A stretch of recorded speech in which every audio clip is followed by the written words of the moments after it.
Өмүрбек Текебаев биринчи жолу кармалып же бийликтин каралоосуна туушугуп жаткан жок. Ал үчүнчү бийлик менен элдешкис оппозицияда туруп, былык иштерин ачыктап жаткан учур. Бакиеваны Баңгизат менен Польшадан карматкысы келген. Бирок европалыктар Текебаевдин актыгына ишенип, токтоосуз бошоткон. Акыркы 6 айдагы биринин артынан бири чыккан коррупциялык иштер бийликтин түн уйкусун бузуп, кыргыз саясатынын магиканы Өмүрбек Текебаевди камоого алды. Өмүрбек Текебаев бийликтин 3 бутагын тең мыкчып турган президентке каршы чыгып жатып, камала турганын алдын ала билген жана ага даяр болчу.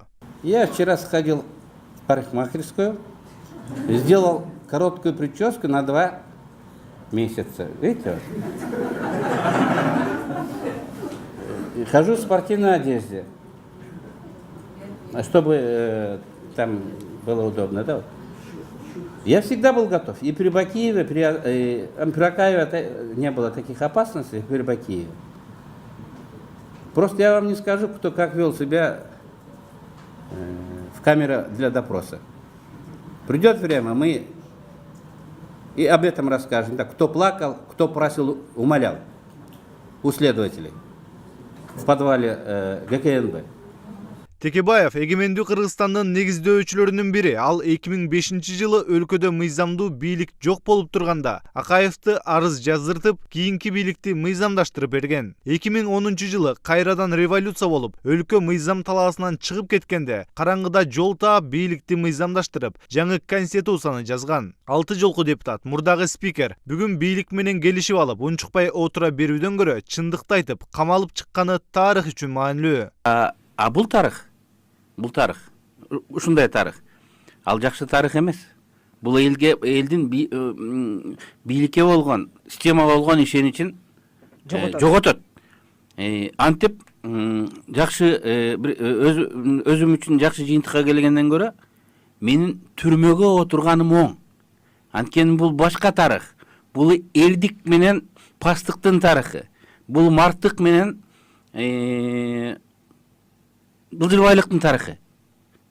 Ошол тарых адамдарга мындай сабак болгондой болуш керек. Ошол тарыхты эстеп, андай эмес, мындай болуш керек деп адамдар айта турганда, тарыхта данек дегенде прецедент болуш керек.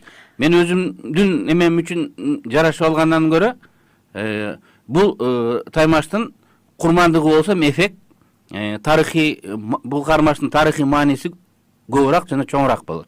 Бийликтин кекиртегине сайылган кылкан болгон Атамекен лидерин камоого аракеттер мурдатан эле даярдалып, күч органдарына Жалаң Атамбаевдин жан сакчылары дайындала баштаган. Текебаев Ички иштер министрлигине Атамбаевдин жан сакчысы Улан Исраилов келгенде, анын профессионал эмес экенин айтып, тек гана Текебаев менен күрөшүү үчүн келгенин билдирген. Канча министерство бар?